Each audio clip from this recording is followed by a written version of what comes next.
आज सुनिए युवा कथाकार आलोक कुमार जी की लिखी हुई कहानी एक रात की दुल्हन। आलोक कुमार जी पेशे से इंजीनियर हैं, लेकिन कथाकार के रूप में भी उन्होंने अपने को प्रतिष्ठित किया हुआ है। तो आज सुनिए उनकी लिखी हुई कहानी एक रात की दुल्हन। शाफिया सुनो, मेरा टिफ़िन अंदर ही छूट गया है, बाहर निकलते हुए आमिर चिल्लाया। ऑफिस जाने की हड़बड़ी में आमिर अपना टिफ़िन घर के अंदर ही भूल गया था। शाफिया लगभग दौड़ती हुई गेट से बाहर निकली और टिफ़िन हाथ में थमाते हुए झल्ला पड़ी। अभी कितना काम बचा है घर में, कुछ पता है आपको? आप तो एक भी काम ठीक से नहीं कर पाते हैं। सॉरी बेगम, अब गुस्सा थूकिए, मैं ऑफिस के लिए लेट हो रहा हूँ। टिफ़िन हाथ में लेते हुए अपनी बाइक की ओर चल पड़ा। 4 साल पहले आमिर और शाफिया की शादी हुई थी। अभी तक कोई संतान नहीं हुई थी। हालांकि आमिर ने इस बारे में कभी सोचा नहीं था, लेकिन शाफिया के मन में खटका सा रहता था। एक आध बार आमिर की अम्मी ने घुमा फिरा कर बात पूछी भी थी, लेकिन शाफिया टाल जाती थी। फरीदाबाद की एक प्राइवेट फैक्ट्री में आमिर सुपरवाइज़र था। मूलतः वो सहारनपुर उत्तर प्रदेश का रहने वाला था। जिंदगी साधारण तरीके से गुजर रही थी। बस एक चाह थी कि थोड़े पैसे कमा लूँ, फिर गांव में एक पक्का मकान बनवाऊंगा। विधवा अम्मी घर में अकेली रहती थी। आमिर ने उसे कहा भी कि आप भी हमारे साथ फरीदाबाद चलो, सब साथ मिलकर रहेंगे, लेकिन उसकी अम्मी नहीं मानी। कहने लगी, बेटा इस डीह पर तुम्हारे पिता की यादें हैं। तुम जब छोटे थे तभी वो गुजर गए थे। तब से इसी डीह पर मैंने मेहनत मशक्क़त करके तुमको पाला है। मैं यहीं रहूँगी। और फिर ज़माना भी तो ठीक नहीं है। जरा सा घर छोड़ो तो ज़मीन हथियाने वालों की कोई कमी नहीं है। ऐसे तो लोग इसी ताक में रहते हैं कि कब मौका मिले और बिना आदमी की डीह पर धीरे धीरे कब्जा जमाएं। आमिर अम्मी की बात टाल ना सका, लेकिन महीने में एक बार उनसे ज़रूर मिलाता था। एक दिन उसने ऑफिस में ही किसी से सुना कि सऊदी अरब में किसी फैक्ट्री में सुपरवाइज़र की ज़रूरत है। एक आदमी है, वो 8 लाख रुपए लेकर नौकरी, पासपोर्ट, वीज़ा सब चीज़ का जुगाड़ कर देता है। अपनी नौकरी से ऐसे भी संतुष्ट नहीं था वो। ना तो पैसा बहुत था और ना ही मालिक का व्यवहार उसे अच्छा लगता था। ऐसे में उसे सऊदी जाने की बात किसी सपने से कम न लगी। बस पैसे का इंतज़ाम उसे करना था। घर आकर उसने अपनी पत्नी को ये बातें बताईं। पत्नी खुश तो हुई, लेकिन पैसे कहाँ से आएंगे ये सोचकर थोड़ी उदास सी हो गई। दोनों मियाँ बीबी के पास कुल मिलाकर 3 लाख रुपयों का बंदोबस्त हो पाया। अगर उसे सऊदी जाना है तो 1 हफ्ते के भीतर पैसे का जुगाड़ करना पड़ेगा। शाफिया और आमिर दोनों ने अपने अपने घर में फ़ोन किया। शाफिया के घर से भी कुल 3 लाख का इंतज़ाम हुआ और आमिर की अम्मी ने गांव के एक व्यक्ति से ब्याज पर 2 लाख रुपए उधार लिए। इस तरह घर, ससुराल, अम्मी व पत्नी के सहयोग से उसने पैसे जमा कराए। खुदा का शुक्र था कि वो आदमी ईमानदार निकला और 1 महीने के भीतर ही आमिर सऊदी को रवाना हुआ। जाते वक्त सबकी आंखें नम थीं। पता नहीं विदेश जा रहा है, अब कब वापस लौटे। तरह तरह की कहानियाँ भी उन लोगों ने सुनी थी सऊदी के बारे में, कि कैसे वहाँ पासपोर्ट, वीज़ा छीनकर जबरन काम करवाते हैं। आमिर भी थोड़ा घबराया हुआ था, लेकिन फिर सब कुछ अल्लाह की मर्ज़ी पर छोड़कर वो सऊदी पहुँचा। इधर शाफिया भी फरीदाबाद से वापस अपने मायके आई। मायका और ससुराल पास पास ही था। कुल 5 किलोमीटर का फासला था। कुछ दिनों तक मायके में रहने के बाद वो फिर अपने ससुराल आ गई, लेकिन आमिर के बिना उसे सब सूना सूना सा लगता। सोचती अभी तो गए हैं वो, साल भर से पहले तो नहीं ही लौटेंगे। साल भर का समय उसे किसी युग सा लगता था। इधर सास भी गाहे बगाहे ताने देती, कहती कि शादी के 4 साल हो गए हैं, लेकिन पोते का मुंह देखने को तरस गई। शाफिया इन बातों को अनसुना करने की कोशिश करती, लेकिन बात उसके मन में कहीं कांटे सी फंस जाती। पड़ोस की कोई बूढ़ी आंगन में आई नहीं कि उसकी सास का रोना शुरू हो जाता। कितने अरमान से आमिर की शादी की थी कि इस डीह पर भी पोते पोतियों की किलकारियाँ गूंजेंगी, लेकिन 4 साल गुजर गए, एक बच्चे का मुंह देखने को तरस गई।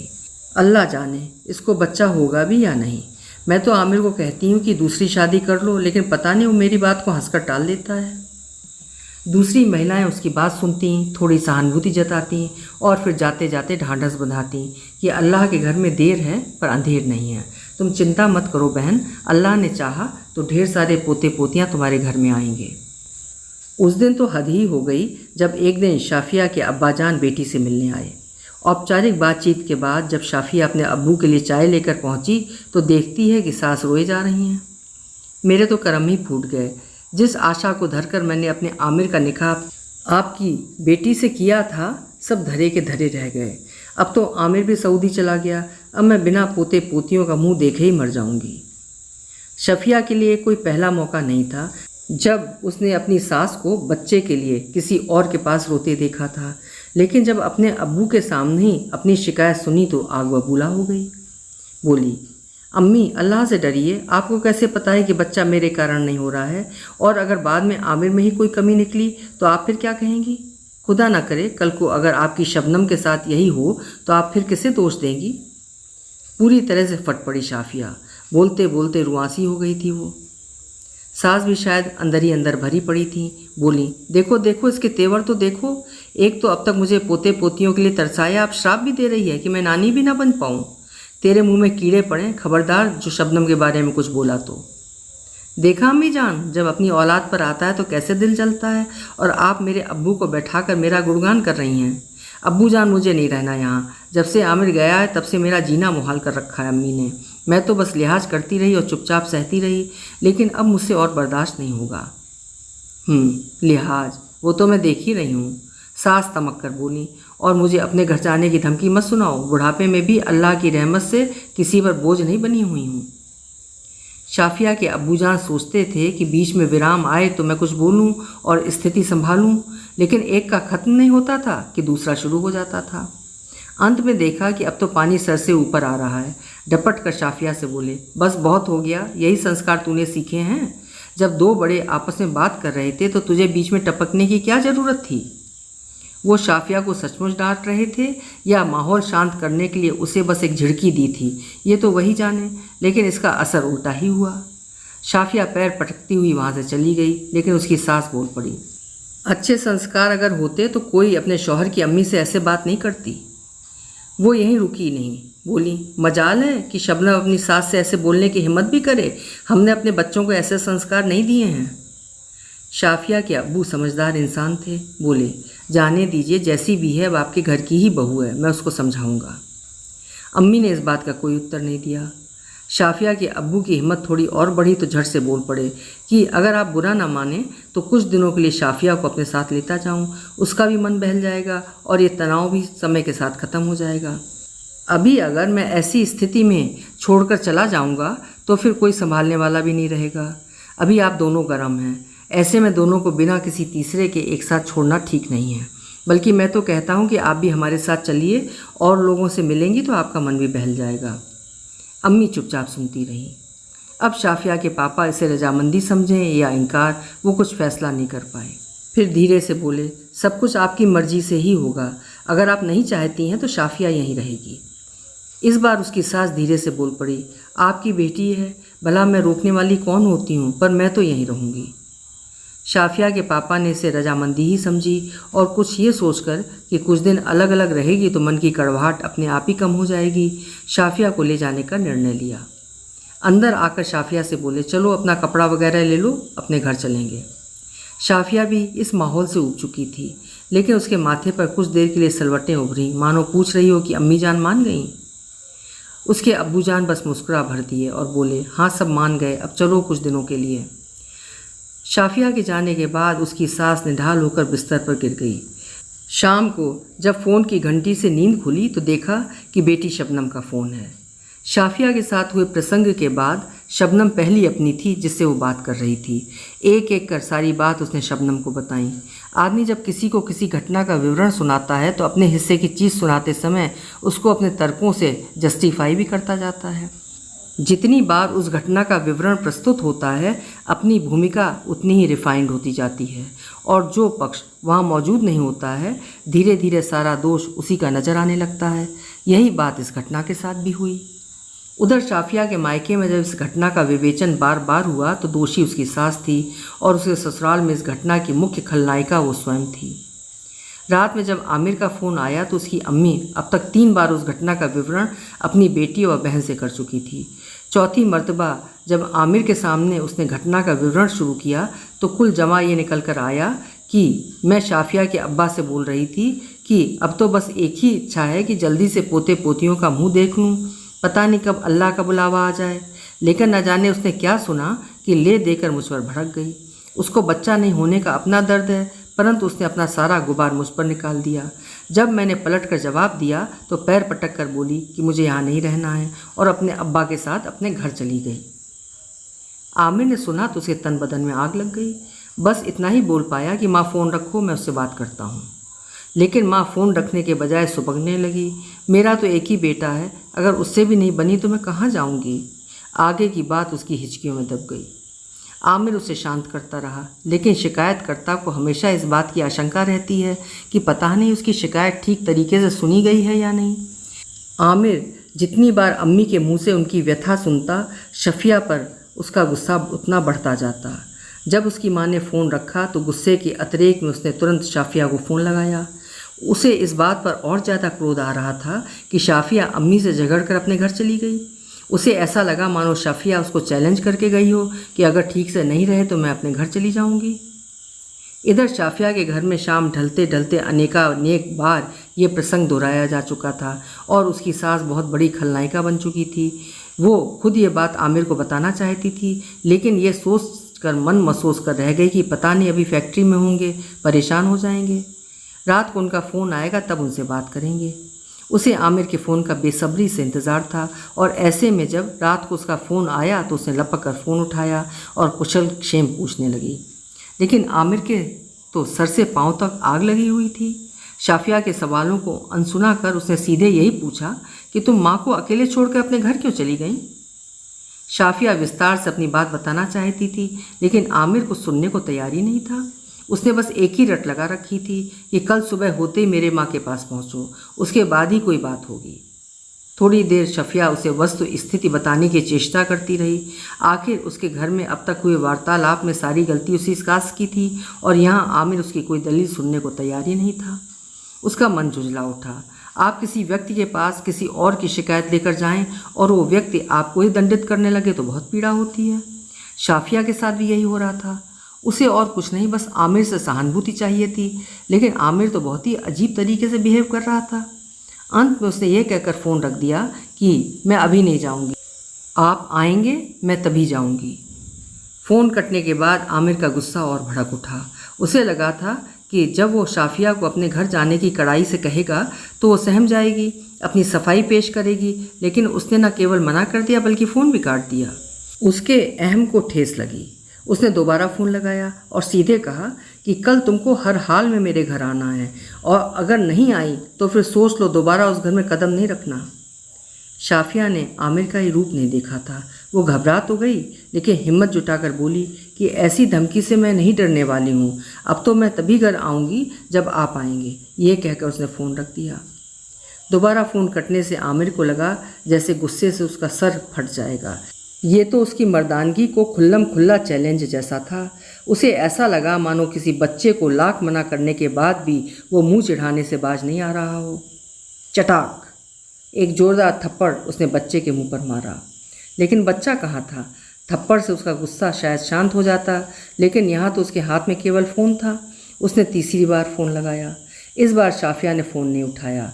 लगातार 3 बार फ़ोन की घंटी बजती रही, लेकिन शाफिया ने फ़ोन नहीं उठाया। अब तक उसके मस्तिष्क पर क्रोध का पूरा कब्जा हो चुका था। अब निर्णय लेने की बारी मस्तिष्क नहीं वरन क्रोधाग्नि की थी। उसने फ़ोन उठाया और चटाक चटाक चटाक एक साथ 3 थप्पड़ शाफिया के मुंह पर दे मारे। इधर शाफिया भी गुस्से से आपा खो रही थी। फ़ोन की घंटी सुनकर भी अनसुना कर रही थी, लेकिन जब फ़ोन की घंटी कुछ देर के लिए नहीं बजी तो लगा चलो एक बार फ़ोन कर ही लेते हैं। ज़्यादा अड़ेंगे तो कल ससुराल चली जाऊंगी, लेकिन इनसे बात नहीं करूंगी। इसी ऊहापोह में फ़ोन के पास पहुंची ही थी कि फ़ोन पर मैसेज का बीप बजा। लपक कर फ़ोन उठा लिया। सोचा आमिर का ही मैसेज होगा। उसका अनुमान सही था, मैसेज आमिर का ही था। फुर्ती से उसने इनबॉक्स खोला, लेकिन ये क्या। मैसेज देखते ही लगा मानो चटाक चटाक चटाक मूर्छित होकर वहीं ज़मीन पर गिर पड़ी। घर के लोग दौड़ कर आए। अरे देखो शाफिया को क्या हो गया। उठो शाफिया उठो बेटा, अरे क्या हो गया, कोई पानी लाओ, अरे बेटा क्या हो गया। परिवार वाले शाफिया को झकझोर रहे थे। जब उसके मुंह पर पानी का छींटा मारा गया तो गुनगुनाई, आमिर आमिर, बस यही एक शब्द वो बार बार बुदबुदा रही थी। थोड़ी देर में जब उसे होश आया तो देखा कि सारा परिवार उसके पास इकट्ठा हो चुका है। अब्बू बोले, बेटी क्या हुआ, तबीयत तो ठीक है ना, कुछ तो बोलो, एकाएक कैसे गिर गई। कुछ नहीं अब्बू, आमिर। क्या हुआ आमिर को? अब घर वाले सचमुच परेशान हो गए थे।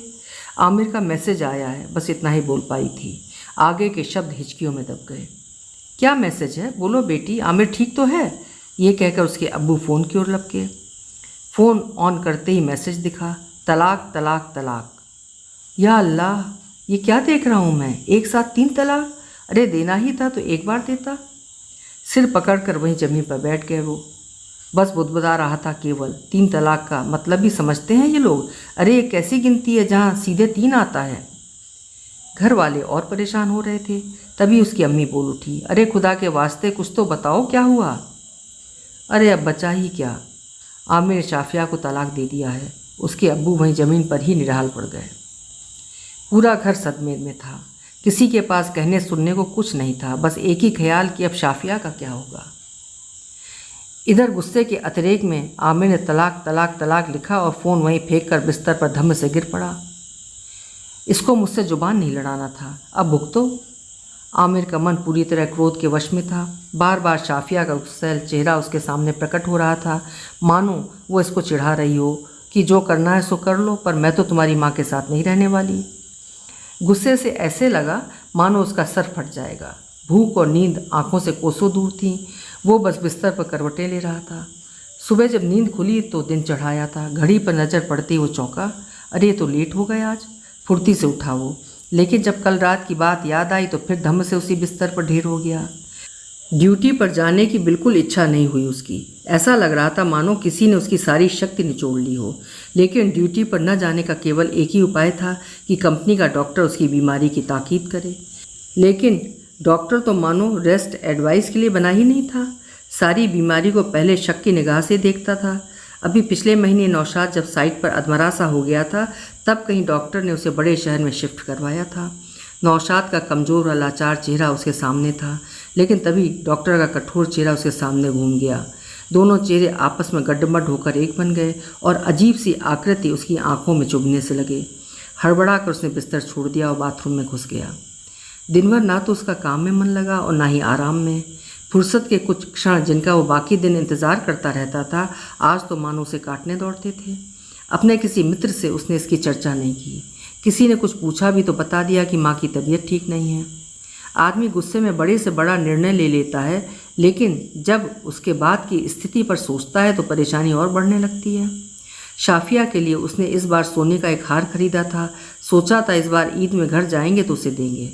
गुस्से का एक झोंका उसके लहलहाते दाम्पत्य को जलाकर खाक कर चुका था, और तलाक की आंधी से जब दाम्पत्य का पेड़ उखड़ जाए तो फिर प्यार की कितनी भी बरसात क्यों ना हो, उसे पुनर्जीवित नहीं कर सकती। जितनी बार वो बात की गहराइयों में जाता, उसका मन उतना ही उलझते जाता। भविष्य पूरी तरह उलझा उलझा दिखता। रात में उसने फिर अपनी अम्मी को फ़ोन लगाया। अम्मी ने फिर अपना दुखड़ा शुरू किया, लेकिन आज आमिर कुछ नहीं बोला। बस अंत में इतना ही बोल पाया कि अम्मी, मैंने शफिया को तलाक दे दिया है। हे अल्लाह, ये तू क्या बोल रहा है बेटा? तलाक का मतलब ही समझता है? उसकी अम्मी बिफर पड़ी। अम्मी, अब तो मैंने तलाक दे दिया है, अब सोच कर क्या फ़ायदा? आमिर का संक्षिप्त सा जवाब था। लेकिन बेटा, अभी तो तुम्हारा पूरा जीवन पड़ा है, बिना पत्नी के कैसे गुजारा होगा? अम्मी को बेटे के भविष्य की चिंता हो रही थी। अम्मी, इस बारे में आकर बात करेंगे, अभी कुछ दूसरे काम हैं, अब कल बात करेंगे। आमिर ने बात यहीं ख़त्म कर दी। इस एक छोटे से शब्द तलाक ने 3 जगहों पर मनहूसियत फैला दी थी। आमिर सऊदी में, उसकी माँ अपने गांव में और शाफिया का पूरा परिवार उसके ससुराल में। हर जगह की खुशियाँ मानो इस एक शब्द ने ले ली थी। समय बड़े से बड़ा घाव भर देती है, लेकिन किसी अपने से दूर आप इस आशा में जी रहे हों कि एक दिन उससे मिलने की बारी आएगी और उस आशा पर ही वज्रपात हो जाए तो आदमी टूट जाता है। ऊपर से ये एहसास कि थोड़ी देर अगर गुस्से पर काबू कर लेता तो हालात इतने ख़राब ना होते। आमिर अंदर ही अंदर टूट रहा था। अपने पुराने दिनों की सुनहरी यादें बरबस उसका ध्यान अपनी ओर खींच लेती थीं। ये सोचकर तो उसे अजीब सा लगता कि 4 सालों का प्यार भरा रिश्ता बस एक झटके में टूट गया। कल्पना में भी इस बात से सिहर जाता कि वो अब शाफिया से अजनबी की तरह मिलेगा। मन में विचारों की आंधी सी चलती रहती और सारी बातें बस एक बिंदु पर आकर ठहर जाती कि अब सब कुछ खत्म हो गया। काम में तो उसका मन लग ही नहीं रहा था। आए दिन कुछ ना कुछ गलतियां होती और इससे पहले कि वो कोई बड़ी गलती करता और किसी बड़े झमेले में फंस जाता, उसने अपने 2 महीने का पेमेंट वहीं छोड़ घर लौटने का फैसला ले लिया। यारों दोस्तों ने बहुत समझाया कि तुम गलती कर रहे हो, कुछ दिन और रुको, फिर एक साथ ईद की छुट्टी में चलेंगे। लेकिन उस पर तो मानो घर वापस लौटने का भूत सवार हो गया था। उसने किसी की ना सुनी और वापस अपने वतन लौट गया। इधर शाफिया के घर का बुरा हाल था। बेटी के भविष्य को लेकर सभी चिंतित थे। कुछ ही दिनों में घरवाले दूसरा रिश्ता ढूंढने लगे। लड़की जिस घर में नाज नखरे से पलती है, वही घर शादी के बाद उसे पराई समझने लगता है। जल्दी से उसकी विदाई हो जाए और अपने ससुराल में वो खुश रहे, यही सोच पूरे परिवार की हो जाती है। शाफिया को ये बात बिल्कुल अच्छी नहीं लगती। उसे लगता क्या वो बिना शादी किए इस घर में नहीं रह सकती है, और अगर शादी करनी ही है तो ऐसी जल्दी भी क्या है। कभी खुद को कोसती कि उस दिन अगर आमिर की बात मानकर उसके घर चली ही जाती तो आज अपने ससुराल में शान से रह रही होती। फिर लगता कि आमिर ने तो उस दिन उसकी बात ही नहीं सुनी, बस अपने घर वापस जाने को लेकर अड़ गया। तरह तरह के सवाल मन को खंगालते, पर जवाब किसी का न होता। पिछले जीवन के प्यार भरे लम्हे अब केवल ख्वाब बनकर रह गए थे। आमिर अपने घर लौटा तो उसकी अम्मी खुशी से फूली न समाई। मन उदास था, लेकिन बेटे के आने की खुशी में वो सब कुछ भूल गई। बोली, बेटा चिंता ना करो, अल्लाह सब ठीक कर देंगे। उससे भी अच्छी बहू मैं तुम्हारे लिए ढूंढ कर लाऊंगी। अल्लाह ने चाहा तो सब कुछ ठीक होगा। उसकी मर्जी से ही ये सब हुआ है, इसलिए पुरानी बातें भूल जाओ और अल्लाह पर भरोसा रखो। वो तुम्हारे लिए कुछ अच्छा ही सोच रहे होंगे। अम्मी बोलती जा रही थी, लेकिन आमिर तो मानो जैसे कुछ सुन ही नहीं रहा था। बस अंत में केवल इतना ही कहा, अम्मी मैं सब ठीक कर दूंगा, मैं आज ही शाफिया से मिलने जाऊंगा। लेकिन बेटा अब उससे मिलकर क्या करोगे, सिवाय दुख के अब तुमको क्या मिलेगा। बीते हुए दुख को बार बार याद करके तुम केवल और केवल अपना दुख बढ़ाओगे। जब तुम समय को नहीं पलट सकते तो बेहतर है कि पिछले गम को भूलकर समय के साथ चलो। अम्मी का अंदाज दार्शनिक हो चला था। नहीं अम्मी, मैं शाफिया से माफ़ी मांग लूँगा, अपनी गलती का प्रायश्चित कर उसे फिर से अपने घर लाऊंगा। आमिर अपनी रौ में बोलता चला गया। लेकिन बेटा ये अब संभव नहीं है। नहीं अम्मी, मैं उसके घर जाऊंगा, उसे मनाकर दोबारा इस घर में ले आऊँगा। अपनी अम्मी की बात काट कर बोल उठा। अम्मी कुछ और बोलती इससे पहले ही शाफिया के घर को निकल गया। शाफिया ने जब सुना कि आमिर आया है तो पल भर उसे विश्वास ही नहीं हुआ। एक पल में सारा गुस्सा और दुख मानो गायब हो गया।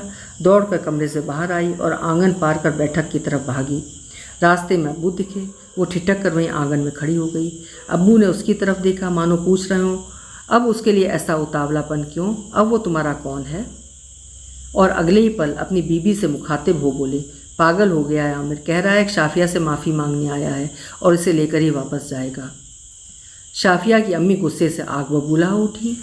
तलाक देते वक्त क्या उसकी अकल घास चढ़ने गई थी। गुड्डे गुड्डियों का खेल समझ रखा है इसने निकाह और तलाक को। कह दो यहाँ से चला जाए। शाफिया को पता नहीं क्यों अपनी अम्मी का व्यवहार अच्छा नहीं लगा। इन 2 महीनों में घर में अम्मी अब्बू उसकी चिंता से ज़्यादा उसके निकाह के लिए चिंतित थे। बस एक बार निकाह हो जाए फिर अपने शौहर के साथ चली जाएगी। आज एक शौहर अगर अपने किए पे शर्मिंदा है तो उसको दुत्कारने से क्या फ़ायदा। आमिर के साथ तो 4 साल रही है वो, उसका अच्छा व बुरा रूप देख चुकी है। नए आदमी का क्या ठिकाना, अगर वो इससे भी खराब निकला तो। क्यों शाफिया, तुम्हारा क्या विचार है। अब्बू की आवाज़ ने शाफिया के सोच पर विराम लगाया। क्या बोलती वो, चुपचाप नज़रें नीचे किए खड़ी रही। वो बस एक बार आमिर से मिलना चाहती थी, पूछना चाहती थी कि क्यों किया तुमने ऐसा, तुम्हें एक बार भी मेरी चिंता नहीं हुई। अब्बू दोबारा बोले, एक बार आमिर से मिल लो फिर हम उसे मना कर देंगे। इतनी जिद लेकर बैठा है, तुम एक बार उससे मिल लो। जी बस इतना ही बोली शाफिया और बैठक में पहले औरतों के लिए टंगे पर्दे की ओट तक पहुंच गई। पर्दे की ओट से उसने देखा कि आमिर काफ़ी दुबला हो गया है। पर्दे की ओट से ही बोली, कैसे हैं आप। 4 महीने से आवाज़ को तरस गया आमिर।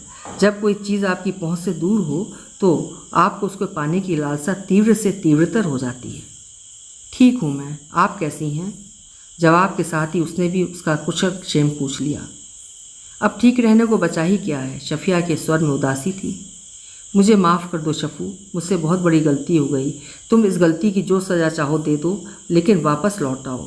पिछले 2 महीने से मैं दोज़ख की आग में जला हूँ। गुस्से की एक चिंगारी ने तुम्हें मुझसे दूर कर दिया। मैं तौबा करना चाहता हूँ, मुझे माफ़ कर दो। फपक पड़ा आमिर। शफिया का गुस्सा पता नहीं कहाँ काफूर हो गया। उल्टे उसे आमिर पर दया आने लगी। बोली, आप रोइए मत, आप जैसा चाहेंगे वैसा ही होगा। आमिर को इस बात की आशा बिल्कुल नहीं थी, परंतु उसे क्या मालूम था कि शादी के बाद बेटी मायके में बोझ की तरह हो जाती है। उसका पुराना अधिकार न जाने कब और कैसे उससे छिन जाता है। कि इसका आभास तक नहीं होता। शाफिया पिछले 2 महीने में इन बातों को भली भांति समझ चुकी थी। सिसकते हुए आमिर बोल पड़ा, बस शफू, अब मैं दुनिया से लड़ जाऊंगा। तुमने हाँ कह दिया तो मैं सबको मना लूँगा। शफिया से भी आमिर का दुख नहीं देखा गया। वो वापस अपने घर लौट आई और सीधे अपने कमरे में बिस्तर पर निढाल होकर पड़ गई। अब्बू को जब पता चला कि दोनों एक दूसरे के साथ रहने को राज़ी हैं तो उसे समझ में नहीं आया कि वो खुश हो या दुखी। उसकी अम्मी ने जब सुना तो बिफर पड़ी। उसे पता भी है कि वो दोनों क्या बोल रहे हैं, ये इतना आसान थोड़ी ही है। लेकिन हम अपनी बेटी को घर में बैठाकर भी तो नहीं रख सकते, कहीं ना कहीं तो शादी करनी ही पड़ेगी। अब्बू संयत स्वर में बोले। शादी की चिंता तो पिछले 2 महीने से अम्मी को सोने नहीं दे रही थी। हार कर बोली, तुम जो उचित समझो करो, मुझे तो बस अपनी बेटी की खुशी चाहिए। आमिर के साथ शफिया चली जाए, इससे एक साथ पूरे परिवार की चिंता का निवारण हो जाता, वरना नया लड़का ढूंढो, निकाह पढ़वाओ, उसकी भी क्या गारंटी कि वो अच्छा ही निकले। अंदर ही अंदर दोनों तैयार हो गए। आमिर ने जब सुना कि शाफिया के घर वाले तैयार हैं तो खुशी से पागल हो गया। भागा भागा अपने घर आया और अपनी अम्मी से बोला, आप अब बिल्कुल चिंता ना करें अम्मी जान, शाफिया और उसके परिवार वाले तैयार हो गए हैं। लेकिन तुम शाफिया को यहाँ लाओगे कब? अम्मी ने शंका जाहिर की। बस अम्मी, अगले जुम्मे को मैं शाफिया को ले आऊँगा। ये इतना आसान नहीं है बेटा, 3 तलाक देने के बाद तुम ऐसे ही उसे अपने पास नहीं ला सकते। अब वो तुम्हारी बीवी नहीं रही। कोई बात नहीं अम्मी, हम फिर से निकाह कर लेंगे। आमिर पूरे जोश में था। ये निकाह और तलाक मजाक नहीं है बेटा, हमारे शरिया में सारी चीज़ों का नियम है। ऐसे मनमर्जी निकाह व तलाक नहीं कर सकते। फिर?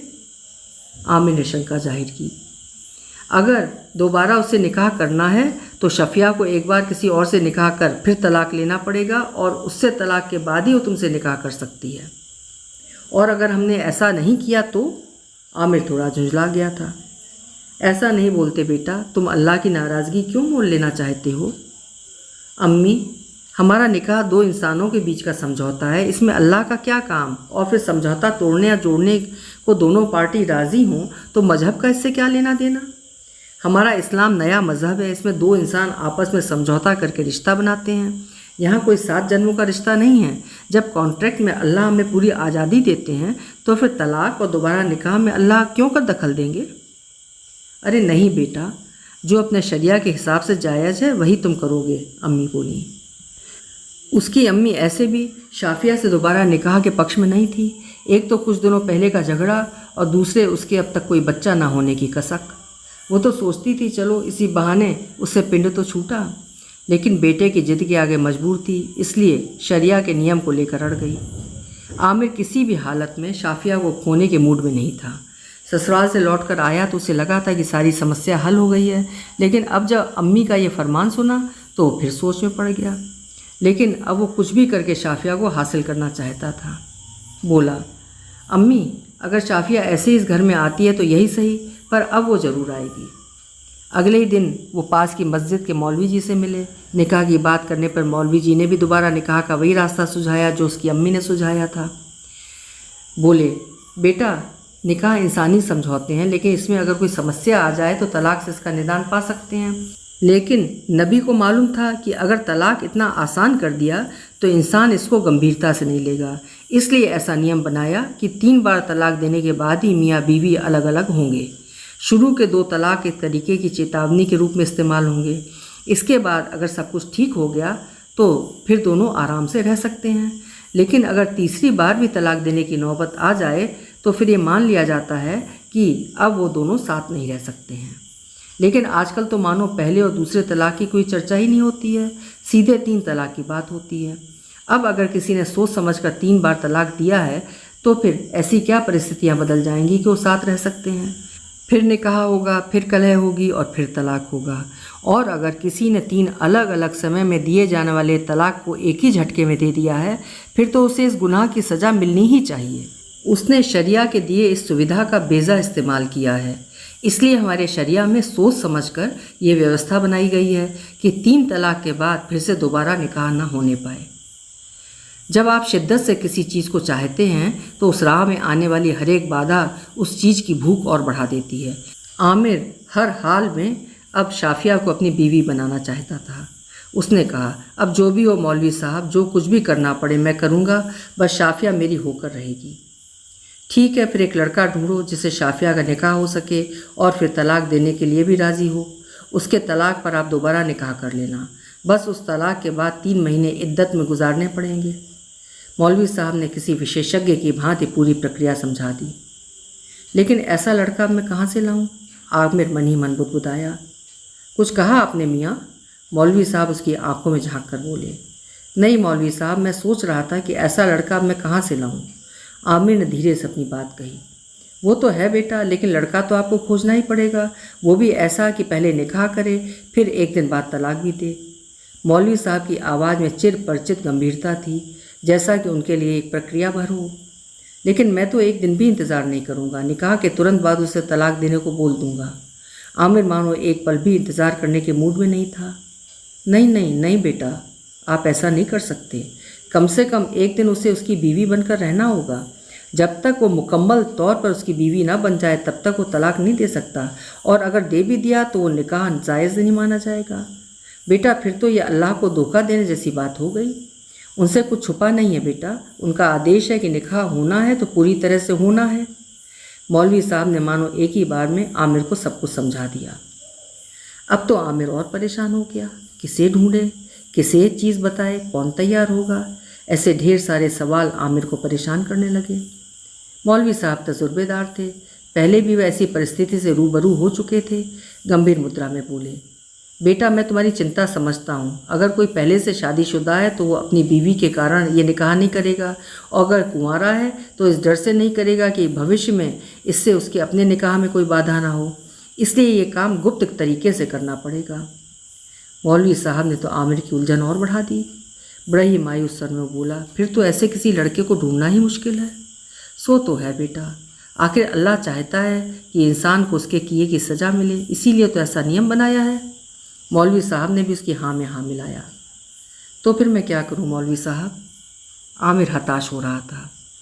मौलवी साहब को लगा कि अब लोहा पूरी तरह से गर्म हो चुका है। बहुत ही सधे स्वर में बोले कि बेटा एक उपाय है, लेकिन उसके लिए तुम्हें पैसे खर्चने होंगे। कोई बात नहीं मौलवी साहब, पैसे की कोई चिंता नहीं, आप बस वो उपाय बताइए। आमिर अधीर हो उठा। मौलवी साहब का स्वर अभी भी बिल्कुल शांत था। बोले, बेटा 1 लाख रुपए लगेंगे। 1 लाख? ये तो बहुत है मौलवी साहब। आमिर दबी जुबान में बोला। ठीक है बेटा, कोई बात नहीं, फिर आप खुद देख लो। मौलवी साहब ने अपना पल्ला झाड़ लिया। नहीं नहीं मौलवी साहब, आप सारा इंतज़ाम कीजिए, मैं पैसा देने को तैयार हूँ। आमिर ये मौका हाथ से नहीं जाने देना चाहता था। ठीक है बेटा, फिर एक दिन तय करके लड़की को ले आओ। एक दिन उसका निकाह होगा, अगले दिन तलाक, फिर इद्दत के 3 महीने। उसके बाद तुम मुझसे निकाह कर लेना। मौलवी साहब ने एक ही सांस में पूरी बात बता दी। लेकिन लड़का पहले मिले तो फिर मैं शाफिया को लाऊं? आमिर आश्वस्त हो लेना चाहता था। बेटा लड़का इतनी जल्दी कहाँ मिलेगा, और ऐसी चीज़ों के लफड़े में कोई पड़ना नहीं चाहता। अब तुम ही बताओ, तुमको ऐसा मौका मिलता तो क्या अपनी बेगम के डर से ऐसा करते? मौलवी साहब ने गेंद फिर उसी के पाले में डाल दी। सही कह रहे हैं मौलवी जी, लेकिन आपको ऐसा लड़का कैसे मिलेगा? कोई नहीं मिलेगा बेटा, अब ये काम मुझे ही करना पड़ेगा। आखिर किसी ना किसी को तो ये जहर पीना ही पड़ेगा। आमिर का मुंह आश्चर्य से खुला का खुला रह गया। मुंह से बस इतना ही निकला, मौलवी जी आप? हाँ मैं, नहीं तो कोई दूसरा लड़का खोजना मुश्किल भी है, और फिर न जाने ये बात कितने तक पहुंच जाएगी। यहाँ तो आज निकाह और कल तलाक, फिर उसी दिन तुम उसे ले जाना और 3 महीने बाद मैं ही तुम दोनों का निकाह पढ़वा दूंगा। मौलवी साहब ने समझने वाले अंदाज में जवाब दिया। आमिर को ये बात जच गई। लगा ये सही है, ये बात भी केवल 2 व्यक्तियों के बीच रहेगी, वरना अगर वो लड़का ढूंढने निकला तो पता नहीं कितनों को ये बात बतानी पड़ेगी, और देरी होगी सो अलग। वो झटपट तैयार हो गया। अगले दिन आमिर शाफिया को लाने उसे घर जा पहुंचा। शाफिया के घर वालों ने जब सुना कि शाफिया को लेने आया है वो, तो उन्हें बड़ा आश्चर्य हुआ कि इतनी जल्दी ये कैसे शाफिया को ले जा सकता है। लेकिन जब आमिर ने बताया कि मौलवी जी से सारी बात हो गई हैं और वो शरीयत के हिसाब से सारी प्रक्रिया पूरी कर देंगे, तो थोड़ा मन महसूस कर ही सही, लेकिन शाफिया को उनके साथ भेजने को राजी हो गए। उन्हें ये सब अच्छा तो बिल्कुल नहीं लग रहा था, लेकिन ये सोचकर शांत हो गए कि आखिर बच्ची की शादी किसी ना किसी से तो करनी ही पड़ेगी। फिर आमिर तो देखा भाला लड़का है, पता नहीं दूसरा लड़का कैसा होगा। उसी दिन शाम तक आमिर शाफिया को लेकर अपने घर लौट गया। रात को जब शाफिया काम खत्म करके अपने कमरे में सोने के लिए जाने लगी तो आमिर की अम्मी ने उसे रोका। बोली, बेटी आज तुम बरामदे में ही सो जाओ। शाफिया को ये थोड़ा अटपटा सा लगा। क्यों अम्मी, कोई काम है आपको? नहीं बेटी, लेकिन अभी तुम आमिर के पास सो नहीं सकती। क्यों अम्मी? बेटी तुम्हें आमिर ने कुछ बताया नहीं? शाफिया के चेहरे पर उलझन भरे भाव थे। उसने ना की मुद्रा में सर हिलाया तो अम्मी ने उसे सारी बात समझाई। उसे बताया कि अब तुम आमिर की बीवी नहीं हो और अब सीधे सीधे उससे निकाह भी नहीं कर सकती हो। इसके लिए तुम्हें एक और निकाह कर उससे तलाक लेना होगा। इसके बाद ही तुम दोबारा आमिर से शादी कर पाओगी। शाफिया का सारा उत्साह काफूर हो चुका था। हजारों सवाल उसके मन को बींध रहे थे, लेकिन उसका जवाब देने वाला आमिर अपने कमरे में सो रहा था। उसने उसे जगाना उचित नहीं समझा। उसके मन में सैकड़ों सवाल थे। क्या मेरे अब्बू अम्मी को ये सब पता होगा? क्या इसके लिए वो सब भी तैयार होंगे? आमिर खुद मेरा निकाह दूसरे से कराएगा? क्या यही एक रास्ता है? बहुत देर तक वो सवालों में स्वयं जूझती रही, किंतु कोई उत्तर न मिला तो उसने अम्मी से पूछा, अम्मी क्या इसके अलावा कोई उपाय नहीं है? नहीं बेटी, अगर तुम आमिर के साथ ज़िंदगी गुजारना चाहती है तो बस यही एक रास्ता है, या फिर तुम किसी और के साथ निकाह करके उसके साथ रह सकती हो। लेकिन अम्मी, तलाक हम दोनों का आपसी मामला है और जब हमें वापस साथ रहने में कोई कष्ट नहीं है तो फिर धर्म का इससे क्या लेना देना? बेटी, आमिर ने भी यही कहा था। मेरी बात तो उसने ठीक से सुनी भी नहीं, लेकिन जब मौलवी जी ने समझाया तो फिर मान गया। और इस बुढ़ापे में मैं तो ऐसा कुछ नहीं करना चाहती कि क़यामत के दिन अल्लाह ताला को मुंह न दिखा सकूं। तुम लोग खुद समझदार हो, जो अच्छा लगे वो करो, लेकिन मेरे रहते इस घर में ऐसा कुछ मैं नहीं होने दूंगी जो अल्लाह के हुक्म से अलग हो। शाफिया को लग गया कि अब कोई उपाय नहीं है। फिर हार कर बोली, अम्मी लेकिन मेरा क्या?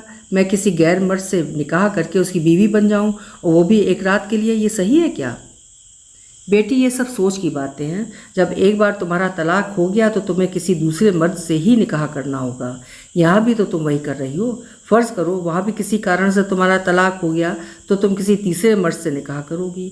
फिर तुम्हारे जीवन में 3 मर्द आएंगे। यहाँ तो बस एक ही मर्द आ रहा है तुम्हारे जीवन में, वो भी नाम के वास्ते। उसके बाद तुम आराम से आमिर के साथ रह सकती हो। शाफिया का दिमाग और उलझ गया। उसे भी लगा कि अगर मैं अभी मना कर भी देती हूँ तो बात तो वही होगी जो अम्मी ने कहा है। मेरा निकाह किसी और लड़के से होगा, फिर वो किस स्वभाव का होगा ये भी पता नहीं। आमिर जब से सऊदी से लौटा है उसकी आंखों में सच्चाई देखी है। वो अब दोबारा आमिर को खोना नहीं चाहती थी। आमिर उसे सच्चा प्यार करता है, नहीं तो वो दूसरी शादी नहीं कर लेता। सऊदी में कमाता है, उसे भला लड़की की क्या कमी होती? फिर भी वो उसे मनाने आया है। अब मैं जहर का हर घूंट पी लूँगी, लेकिन आमिर को वापस पाकर ही रहूँगी। रात में ये बातें सोचते सोचते कब उसकी आंखें लग गईं पता ही नहीं चला। अगली सुबह आमिर शाफिया और अम्मी के साथ सीधे मस्जिद पहुंच गया। कल शाम में ही उसने मौलवी जी से सारी बातें कर ली थीं। पहली बार शाफिया ने मौलवी जी को देखा और मौलवी जी ने शाफिया को। मौलवी जी 55 साल की उम्र में भी काफ़ी फुर्तीले दिखते थे। छोटा कद, सांवला रंग, सिर पर टोपी, लंबी खिचड़ी दाढ़ी, सफाचट मूछें, लंबा कुर्ता और छोटा पायजामा पहने टिपिकल मौलवी ही लग रहे थे। शाफिया ने एक निगाह उनको देखा, फिर नज़र दूसरी ओर मोड़ लिया। मौलवी जी ने भी तिरछी नज़रों से शाफिया को देखा, लेकिन चेहरा बुर्के से ढका होने के कारण कुछ ज़्यादा अनुमान नहीं लगा सके। वो आमिर से बात करने में व्यस्त थे। निकाह से पहले आमिर से बोल पड़े, पैसे निकाह के पहले ही देने होंगे। हाँ हाँ मौलवी साहब, पैसे मैं लेकर आया हूँ, आप निकाह की रस्म आगे बढ़ाइए। पैसे मिलते ही मौलवी जी ने फटाफट निकाह की रस्म पूरी की। निकाह के गवाह बने आमिर और उसकी अम्मी। निकाह खत्म होते ही मौलवी साहब आमिर की ओर मुखातिब होकर बोले, अब काम हो गया आपका। कल सवेरे सवेरे मैं तलाक दे दूंगा और फिर आप दोनों का 3 महीने बाद यही निकाह करवा दूंगा। अब आप लोग जा सकते हैं। दोनों के जाते ही मौलवी साहब इशारों से शाफिया को मस्जिद के अंदर बने एक कमरे में ले गए। ये कमरा मौलवी साहब के लिए ही बना था। मौलवी साहब दूर के गांव के थे और सप्ताह में एक बार अपने घर को जाते थे। यही उनका पेशा था। इसी मस्जिद की आमदनी से उनका घर चलता था। कमरे में जाते ही मौलवी साहब प्यार से बोले, आप अपना बुर्का उतार कर आराम करो, मैं खाना लेकर आता हूँ।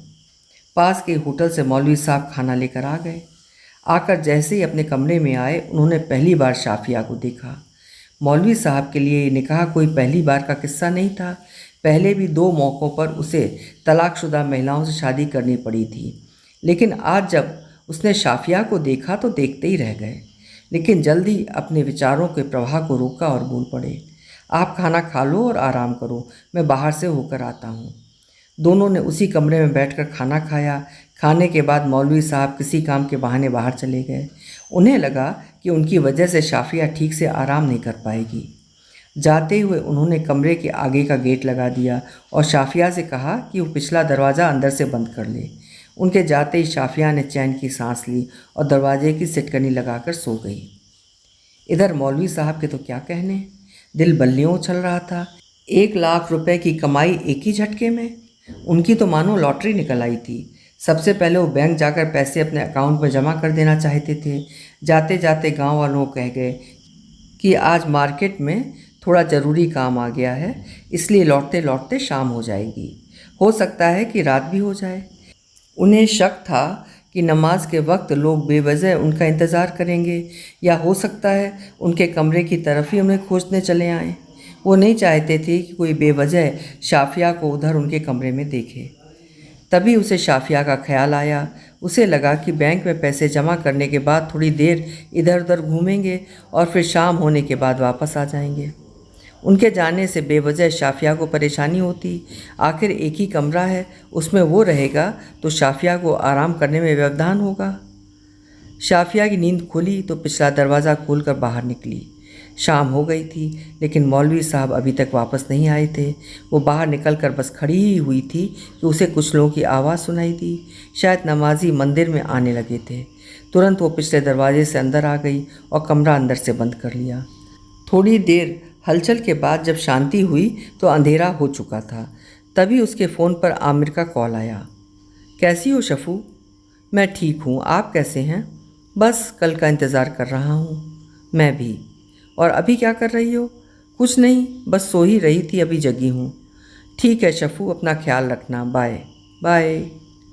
फ़ोन रखते वो बाथरूम में घुस गई। थोड़ी देर में उसे दरवाजे पर कुछ खटपट की आवाज़ आई।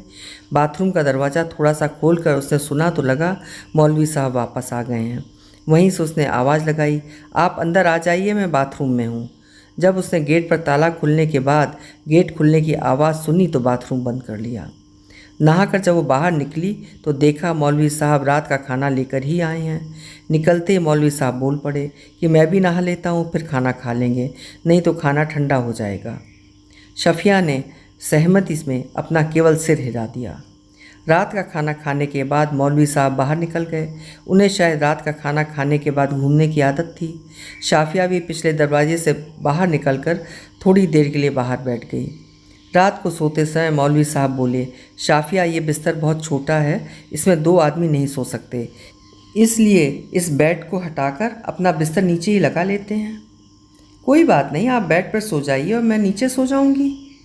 ऐसा कैसे हो सकता है? आज तो हमने निकाह किया है, हम दोनों को आज एक साथ ही सोना होगा, तभी कल तलाक का मुकम्मल होगा।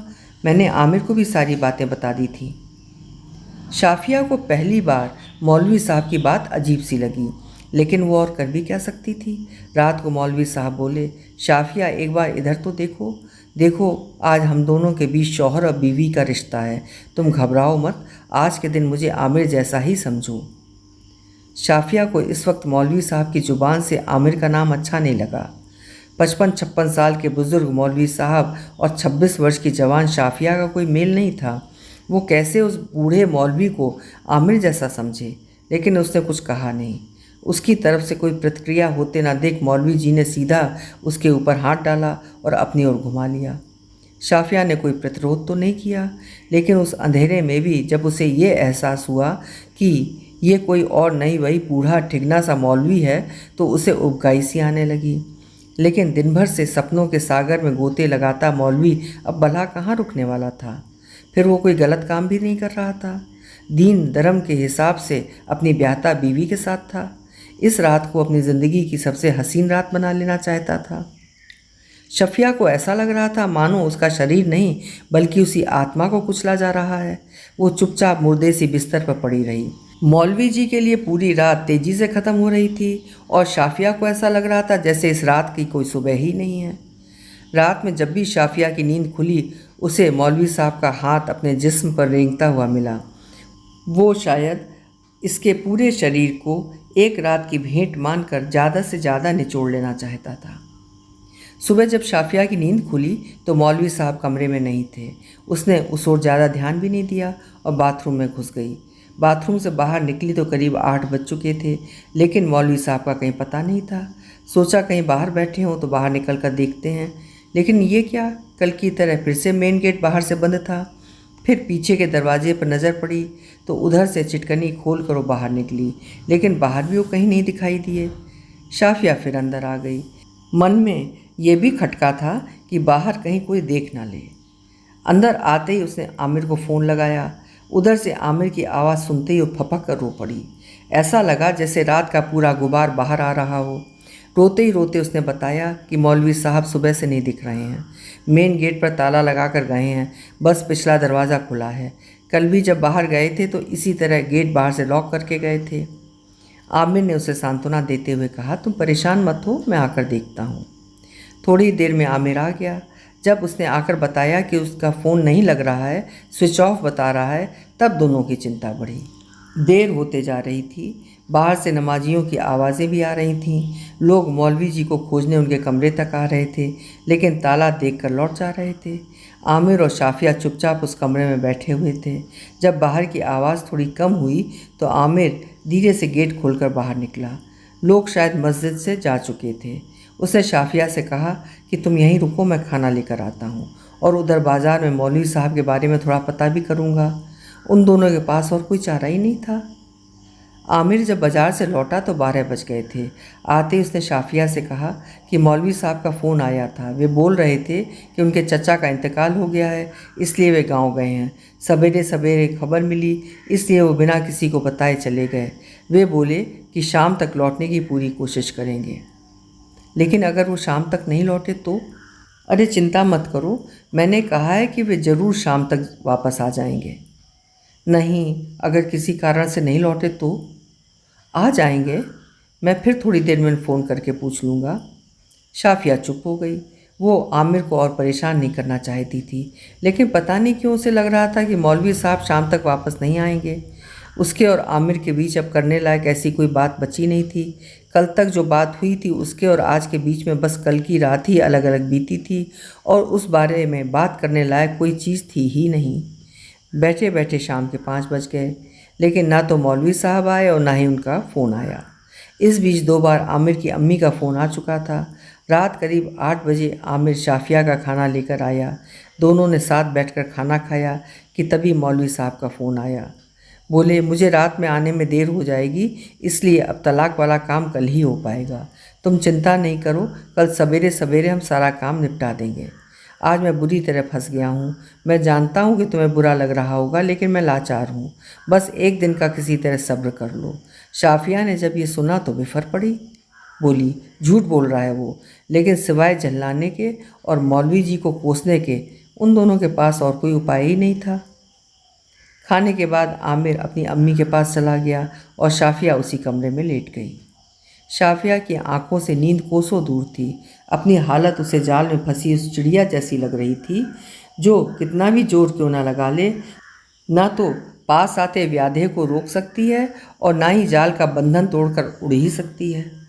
उसका जी करता था कि जोर जोर से रोए, लेकिन उसका दर्द समझने वाला कौन था? जब अल्लाह की मर्जी से ही ये सब कुछ हो रहा था तो फिर इंसान उसके दर्द को कैसे समझ सकता था? तभी दरवाज़ा खुलने की आवाज़ आई तो उसकी तंद्रा भंग हुई। विचारों का प्रवाह टूटा। देखा तो मौलवी साहब दिख रहे थे। पता नहीं क्यों अंधेरे में भी उसको मौलवी साहब की आंखों में एक शैतानी चमक दिखी। दुनिया में शायद हम अपनी सोच का प्रतिबिंब देखते हैं। मौलवी साहब ने लाइट जलाया और शाफिया से देर होने के लिए माफ़ी मांगी। शाफिया ने कोई जवाब नहीं दिया और ना ही मौलवी साहब ने उसके जवाब का इंतज़ार किया। फ़ौरन बाथरूम में घुसे और जल्दी नहाकर बाहर निकल आए। थोड़ी देर में लाइट बंद करके वो भी शाफिया के बगल में लेट गए। ना तो शाफिया ने कुछ पूछा और ना ही मौलवी साहब ने कुछ बताया। मौलवी साहब शांत थे, लेकिन केवल जुबान से। उनके हाथ धीरे धीरे शाफिया के बदन पर घूम रहे थे। शाफिया ने जब से सुना कि मौलवी जी रात में देर से आएंगे, तभी से उसको इस स्थिति का आभास हो चुका था। वो शांति रही, लेकिन मौलवी साहब आज ज़्यादा आक्रामक लग रहे थे। शाफिया ने इसे अपनी नियति मान ली थी और मौलवी साहब के लिए तो मानो ये ज़िंदगी की आखिरी रात थी। भरपूर जी लेना चाहते थे वो। आज नींद दोनों में से किसी की आंखों में नहीं थी। शाफिया आज सोना नहीं चाहती थी कि कहीं फिर सवेरे मौलवी जी गायब ना हो जाएं, और मौलवी जी आज रात सोकर इस सुनहरे पल को गंवाना नहीं चाहते थे। शाफिया जैसी सुंदर युवती अब भला दोबारा उसे इस ज़िंदगी में तो नसीब नहीं होगी। रात बीतती रही, मौलवी साहब जागते रहे। आदमी पाप से डरता है, समाज से डरता है, लेकिन अगर ऐसा कोई डर ना हो तो आदमी के अंदर का राक्षस उसे शैतान से भी बदतर बना देता है। आज मौलवी साहब के लिए ऐसा ही दिन था। आज शाफिया के रूप में एक वस्तु उनके सामने थी और जिसका उपभोग करने की आज़ादी उसे समाज और धर्म दोनों ने दे रखी थी। आज ना तो वो कोई अनैतिक या अमर्यादित कार्य कर रहा था और ना ही कोई अधार्मिक कार्य।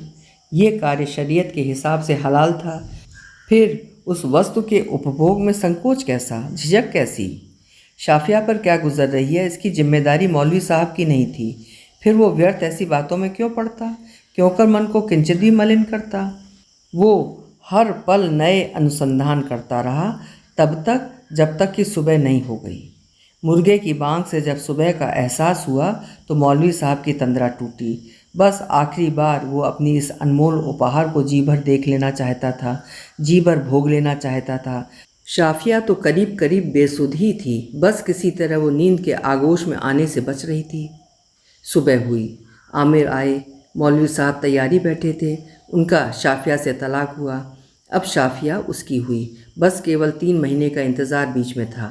आमिर बहुत खुश था, लेकिन शाफिया किसी चट्टान की भांति शांत और स्थिर थी। कोई हलचल नहीं, कोई भाव नहीं। दोनों ने मौलवी साहब से विदा ली।